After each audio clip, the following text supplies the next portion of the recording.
Let's do this. EFL Championship 1 to 24 predictions for the 24-25 season. If there is one video that gets the most thought, that gives me the most stress, and that you guys hold me to account for over the entire season, it is this one. Let's get into it. We're going to try and predict the entire table for the upcoming championship season. You can have your say in the comments.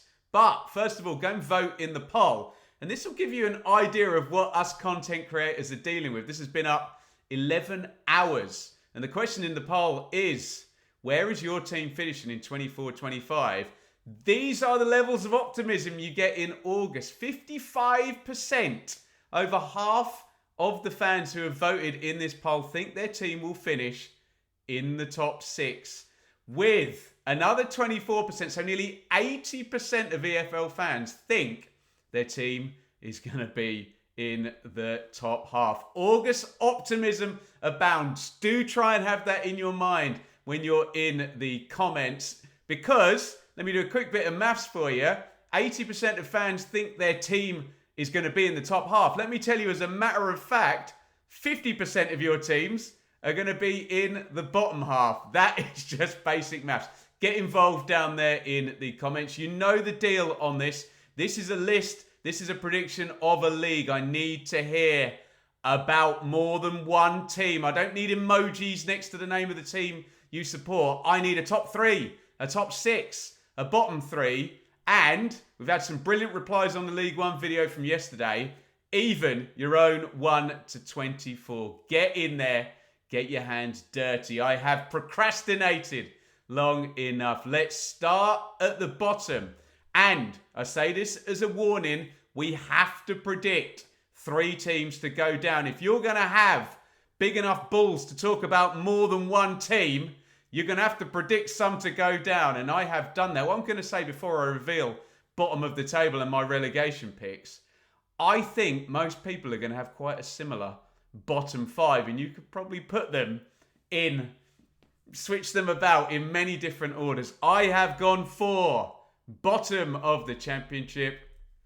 Oxford, predictable, sorry, but 5th place, winning the playoffs with 77 points in League One. Des Buckingham has not been there a long time. Yes, you could get Newcastle smell and some momentum and away they go. I don't see it like that. I see it being the other way. They're not quite going to be ready. They've been a bit busy in the transfer market, but I don't think it's going to be enough. I think it's going to be a tricky one for Oxford. Maybe they can yo-yo and come back. But look, good luck to them there, Oxford fans. But I hope I'm wrong. I've got them bottom. And one place above, not a lot of confidence around Blackburn. You know my thoughts on relegation from the Championships. Normally down to 4 things. Owners, chaos, size, and bad luck. Give me owners and chaos when it comes to Blackburn. There's a trend down. I've got them down another 4 places from last season's 19th. There's players going out. Remember, they survived by the skin of their teeth, and they had the top scorer in the entire division, who we're not expecting to be there. Maybe when the season kicks off, or certainly not on August the 31st, when the transfer window closes. Levy breaking at Blackburn, relegation incoming. As always with these relegation predictions, hope I'm wrong. I've got Blackburn 23rd. And, dearie me, I've gone all in on the promoted teams, haven't I? Portsmouth in 22nd. And I really hope I'm wrong about this one, because I think Portsmouth will be really good for the Championship, having them back in there. Are they ready to go? Have they done enough? Is John Massinio ready? He's got limited experience, even though brilliant experience winning League One last season. Can they leverage 2 things? Fratton Park and a good start and the momentum. If they don't, I think they might be in trouble. But best of luck to Portsmouth, and I'm looking forward to going there. So, just surviving, finally, Paul Warne and Darby. A lot of questions about Paul Warne. League One, he's been promoted out of it more times than you can remember, but he's had many relegations from the Championship, and I always gave him a pass. I said Rotherham, punching, size, budget, etc. Difficult to keep them up. This is Derby now. And I am banking on the fact that Paul Warne knows the division more than certainly the two new League One teams. And the club derby, I know a lot has changed since they were last here, kind of is going to feel a bit more at home. And that is going to keep them up surely as well. You're not going to need... What did Birmingham go down with last season? 50 points. Surely a bit of a lower tide down the bottom this season. I've got Derby surviving. And everybody will have noticed I haven't mentioned Plymouth yet. Because, famous last words, and I've been caught out doing this many times, I'm going to back Wayne Rooney. That is not just Plymouth to survive. That's Plymouth to survive with Wayne Rooney ending the season in charge. There you go. My first big gamble of the predictions. And tell me your thoughts. It does feel like those 5 we've just mentioned are the kind of favourites to fill the bottom 5 in whatever order. Why do I think Rooney's going to get it right? I don't know. I just feel he's now in the best structure he's been in at a club. Derby was obviously chaos, wasn't it? And in terms of his English football work, Birmingham was madness last season as well. Plymouth and Mr. Hallett, can they get the best out of Wayne Rooney? I'm backing him to keep Argyle up. In 19th, I've gone for Swansea, and this is not really on Luke Williams. This is on the owners, I think. I'm just seeing a very, very gradual kind of falling away from Swansea. And this is -5, but over the years since they've been in the Championship, we've seen the likes of Rodon and James and McBurney been sold for huge money. We've seen managers like Steve Cooper and Graham Potter in there and then go on to better things. It feels like a lot has been frittered away at Swansea, and they've kind of just gradually become sort of bottom half Championship side. And I've got that continuing into really, is that bottom 6? Is 19th bottom 6?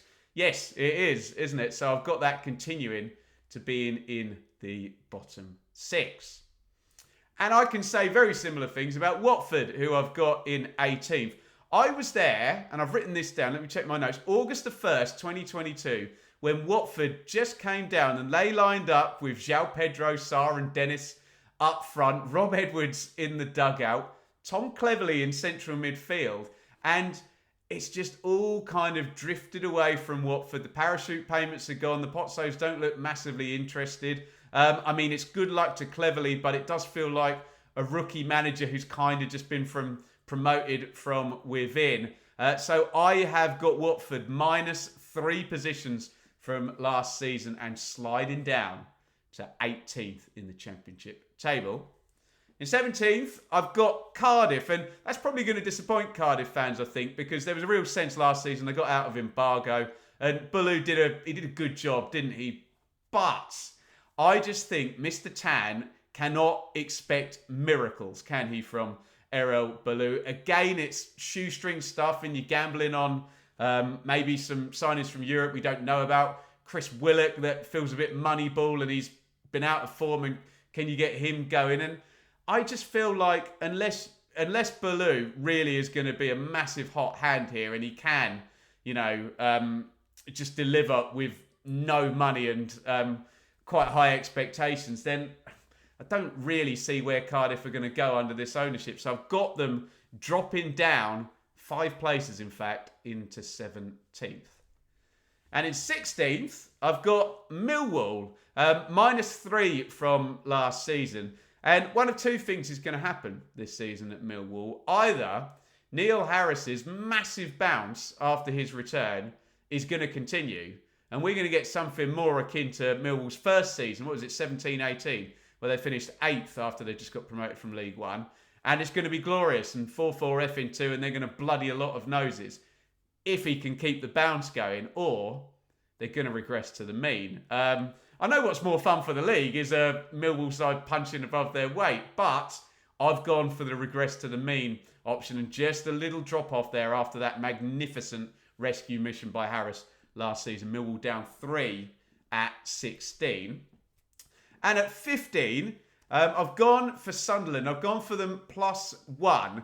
This is kind of on the basis that I just see this as a long-term gig at Sunderland to really get them going. They threw the towel in, didn't they? They spent ages getting Reggie Labrie in, and I don't know, was he the first choice, the fifth choice?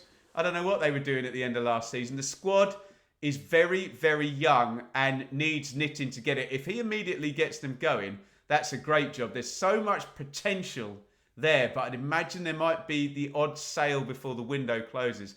And I think if Labrie is going to be a good manager at Sunderland, it may not be this season. It may be 18 months, 24 months down the line. So I've got them up one place, but only 15th for the Black Cats at Sunderland.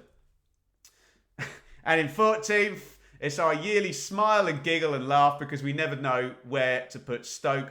We know in terms of potential, they'd be right up there, and they seem to sign a load of new players every year and try and give whoever the new manager is every 18 months or so some players. Look, I'm a really big fan of Stephen Schumacher, I've got to say, after the battles with Plymouth and Ipswich down in League One. So I've got Stoke jumping up 3 places, but their glass ceiling has been 14th. In the 6-year run they've been down, they haven't finished higher than 14th. And this would be their third 14th place finish. So I'm hedging my bets here because I've been broken-hearted predicting Stoke finally getting right too many times. Final one in the bottom half, Preston.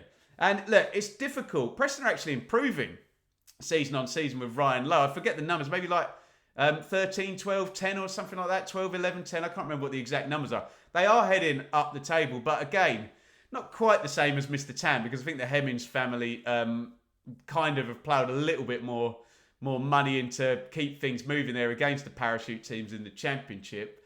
But where can Preston truly expect to go if they can't wind up and get a load of momentum? The flip side of that is they're just so cockroachy in the Championship, Preston, and I mean that in the nicest way, that you always feel they're going to be somewhere in the middle there. Ryan Lowe knows the gig now, and all it needs is a real breakout season for a couple of players there. I guess the guy is Frockier Jensen, who's got the potential, but is that going to happen, or are they going to be in the middle again? I think they're going to be in the middle again. Quick pause for the cause. Look over there, over my shoulder, and you will see the wonderful display sent to me by Beer52. You can get yourself a crate of Beer52, 8 cans. That's the big whopper one, 16 I've got there. You can get that for free if you follow our lovely promo we've got going here on the Benjamin Bloom channel. And we have had it going for a long time through the Euros, and thank you to everyone for doing it. Free case of 8 craft beer or dark beer if you cover the postage, which is £5.95. By the way, in the middle there, look at the golden ticket. We're going to be giving that away pretty soon, maybe on a watch-along. And you don't even have to pay the postage for your beer for that one there. What you do have to do, though, if you want to take us up on this offer here, www.beer52.com, beer52.com/Bloom is your special link. Pay the postage, £5.95, and get your free case of beer. One more time, www.beer52.com/Bloom. Please drink responsibly. Here comes the top half of my 1 to 24. And there they are.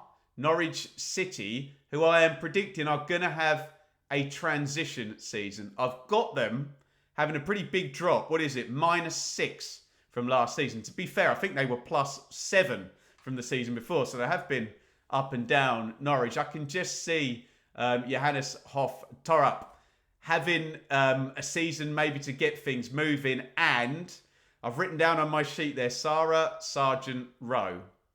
How many of those guys are still going to be there at the end of August or at the end of May for the season? Are they going to sell? They always sell well, Norwich, and get good fees and have to rebuild. I think there's a sense there might be a bit of a rebuild this season. And weirdly, the Norwich fans I know might be happier with a lower finish than last season's 6th. And frankly, they got beat up in the playoffs, didn't they? And the idea that something is building under Torrup. In 11th, QPR. This is not my highest climber, but it's a giant climber, isn't it? +7. And the thought is here that, and there's 2 of these managers that came in with the clubs looking doomed last season and took them right up the table.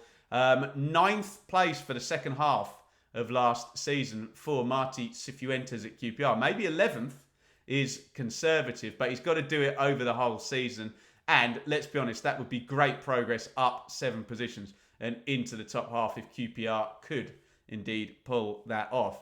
And QPR do seem inexorably linked with Sheffield Wednesday, who are my highest climbers. I've got them plus 10, and that is because Danny Roll can better even Marty Cifuentes over the second half of last season. He had Sheffield Wednesday 7th best team in the league over the second half of the season. Brilliant job by Danny Roll. And like Cifuentes, I think a lot of people, me included, because I'm doing this right now, are backing Danny Roll to continue things and for Sheffield Wednesday to keep moving in that direction, which would, the maths tells us, obviously it's 6 different teams in the league now, but the maths tells us that would put them towards the top 10 and certainly out of relegation trouble. Say relegation trouble, it was absolutely doomed last year. So that is my take, and we're kind of linking QPR and Sheffield Wednesday together there.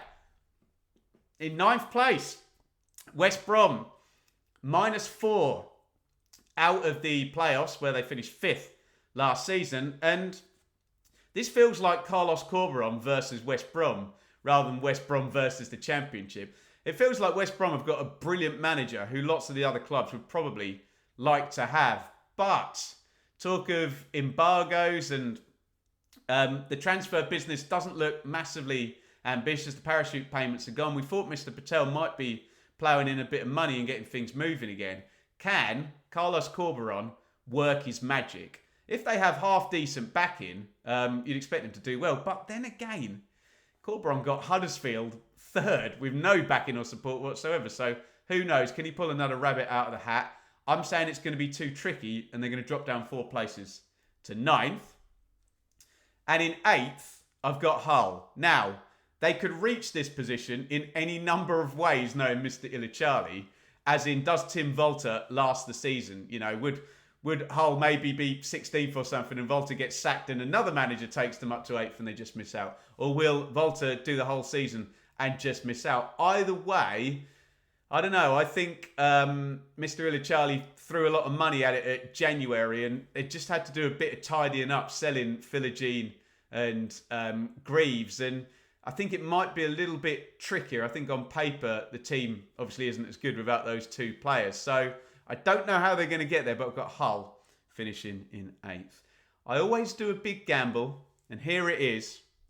Because if you're a Bristol City fan, you'll realise I haven't mentioned Bristol City, and I've got them in 7th. That would be their highest finish in ages. Look, we can be really boring with these predictions, and you probably think my bottom and top of the table are boring given who's in those names. So I've gone for Bristol City to jump up 4 places. It's a gamble on Liam Manning, who, look, I know he ended up getting sacked at MK, but he had all his best players sold from him.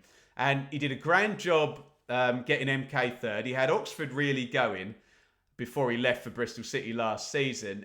And I just wonder whether in terms of a process kind of driven manager, and we think Roland Cifuentes are of that ilk at QPR and Sheffield Wednesday. And I think Bristol City are a little bit more stable and a little bit ahead of those 2 clubs in terms of where they've come from going into this season. So I'm going to have Bristol City making a go of it. As I say, it would be their highest league finish probably since 2018-19, wouldn't it? It's a bit of a gamble. I've got nothing more than a hunch. But hey, it's all the fun of the predictions. Let's go in to our top 6, where you will find Sheffield United. Now, a lot of people are predicting a bit of a disaster at Sheffield United, given it's been, well, a horrible relegation, bit thin on the ground in terms of squad. I think that given the way the Championship works and the hierarchy and the cliff edges, I think that club, which is a powerhouse at Championship level, Chris Wilder isn't the Chris Wilder we had in 2018-19, but he's really intertwined with that club. He's got a lot of knowledge. And I just feel there'll be enough with the parachute payments and people like Kiefer Moore and Callum O'Hare coming in. Harrison Burrows is an exciting one as well. I think, I know they've got -2 as well, haven't they, to start the season. I think they're still going to have enough. I understand the doubts and people saying they're kind of the least well placed of the 3 relegated teams, but I just still think they're going to have enough of a powerful punch to kind of knock their way into the top 6. And in 5th, I've got Middlesbrough, who I've got bouncing back from a transition season last season where you could argue Michael Carrick, after an amazing start to his management career, lost Akpom, Archer, Ramsey and Giles and struggled really to piece together a new team in the Championship. And let's be honest, he was in the top 4 the previous season. The top 4 last season was ridiculous and he was nowhere near it. And I wonder whether they're going to trend back up into it now. And they've got the goal scorer, haven't they, with Latte Luff, if they can keep him on the pitch for 30, 40 games this season. Look, it's the acid test for Carrick. If he's all that, like we thought he was in the first portion of at Middlesbrough, that wasn't even a whole season, was it, in 21-22? What do I mean 22-23? I mean 22-23, don't I? If he's all that, I think they're going to be back up challenging again. And, well, if he's not, you know probably what that means. Middlesbrough in 5th. And in 4th, meaning a repeat of the Mark Robins v Michael Carrick playoff semi-final, I've got Coventry. Now, if anyone is a dark horse to challenge the parachute teams this season, I think it's Coventry. And when I say challenge the parachute teams, I mean for automatic promotion. I don't see Middlesbrough being able to do it. And look, Ipswich was lightning in a bottle last season. I think Coventry could. It just feels to me like the sale of Hamer and Jokeres. That's the best falling over. No one clipped that one out I think I've ever done on the channel. Joker and Hameres. The sale of Hamer and Jokeres, it feels like it's been 3 transfer windows now to really build back and spend that money. They've padded out the squad even more. They've got goals, haven't they, with Wright and Sims and Sakamoto. I like Van Evik. They've added depth with the likes of Thomas Asante coming in, Ruddock as well. Obviously, last season ended with massive fixture congestion in the cup semi-final. They'll probably do getting knocked out of all the cups this season and just going for it in the league. And I think if they do, the massive stability and the rebuilt team, I think a few of you are going to have Coventry even higher than 4th, where I've got them in my 1 to 24. In 3rd, Luton Town. So you know who my top 2 are now, don't you lot? I think Luton are going to be steady and reliable as ever. I think you can see what they're trying to do. There's been no... Obviously, Ross Barkley's gone, but that was the type of deal they signed with him. But real massive ins and outs, no. They're going to ride out the squad that got relegated last season. And all of you people that said, they're signing to build a team to get them promoted back. Well, if they line up with that team, you may well have been right all along. What I will say about Luton, they never went up automatically. They haven't finished higher than 3rd, have they, in this massive, incredible run up the leagues. And that's where I've got Luton landing. But they're going to be a monster at Kenilworth Road. And Morrison, Adebayo are going to be a right handful up top. We were just mentioning Wright and Sims at Coventry. So a lot to like about Luton. But I've got them in 3rd. Therefore, my top 2 are Burnley, which means I've got Scott Parker bloody doing it again. The divisive Marmite manager where he's taken Fulham up, he's taken Bournemouth up, and there's been splits in those fan bases even during promotion season saying, I don't get it. I don't get the football. We're not a good side. And yet they both got promoted. Scott Parker knows how to get a year 1, Bournemouth were year 2, weren't they? Scott Parker knows how to get a parachute team out of the Championship. Fulham won the playoffs in the COVID season and Bournemouth finished in 2nd, didn't they? 21-22. Again, we said if it's an acid test season for Michael Carrick, big style is for Scott Parker because even with 2 promotions, still a lot of people asking a lot of questions and we might still be none the wiser because... Would you be surprised if Burnley finished 2nd and we were still saying, oh, well, football was all right and they just had year 1 parachute money and a great squad and he got them over the line? You wouldn't be surprised, would you? And I think that's what might happen. They might find their way to 80, 85 points and find their way over the line. Which leaves us with Leeds United at the top of the table. So I'm banking on a few things here. One is the stability of Daniel Farke going into the second season. Two is the fact that I think Daniel Farke is really good. I've had lots of debates with people who are doubting him. I don't see it myself. I think magnificent at Norwich. Took them to first place twice, including one pretty improbable promotion, jumping up from 13th to first. Last season, yes, you could argue he had a great squad and he didn't get them up. Or you can also make the flip argument to that. Wrong place, wrong time. 90 points is a great season. And, you know, he had Leicester with 97 and we pretty much think they breached FFP and Ipswich was lightning in a bottle and he missed out in the playoffs and it is what it is. So I think Farke has still got it and I think he might be able to get close to 90 again, depending on this transfer window not being a bad one for Leeds. And what I would mean by a bad window is, say, Somerville leaving late in the window and maybe the one or two players they're going to sign to replace them coming in late and time being wasted. I do remember Norwich coming down and lots of jitters about Buendia and Cantwell going, and he kept hold of both of them and got seasons out of both of them. So I think if players aren't gone from Leeds pretty darn quickly, maybe they hang around, and I back Daniel Farke to get Leeds over the line, and I back the Leeds higher-ups if and when Somerville does go to spend the 20-30 million that they're probably going to get for him on 1-2 players, maybe then another loanee to pad out that squad, and Daniel Farke to deliver yet another 90-point season. Wow, there we go. Another year. We've been doing this a long time on the channel. Another 1 to 24 video. Have your say, the classy way. You can disagree without insulting me. Get involved in the comments. Have your say. I need to hear about more than one team. I'm not interested in your loads of emojis and no actual comment. And let's be honest about it. If you just write about one team, you're not really doing the exercise, are you? I need a top 3. I need a top 6. I need a bottom 3. Can I get a 1 to 24? And I'm standing up for myself and other content creators in terms of the discourse in the comments. I think it's a big problem in society, the way people think that they can speak to me and other people on the internet. It's not good enough. Let's hold each other accountable here. I will make sure this message goes out on this channel that you can't be a dick in the comments on the internet and anonymously get away with it. You be accountable for what you say on the internet.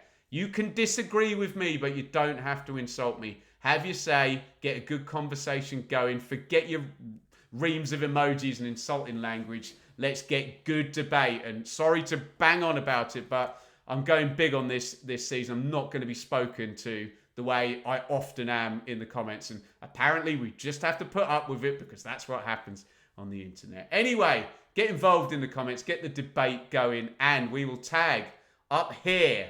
We will link yesterday's League 1 to 24. And do you know what? Let's put up last season's 1 to 24 championship predictions. Now, away you go. Get in the comments with more than one team, hopefully 24 predicted. Off you go.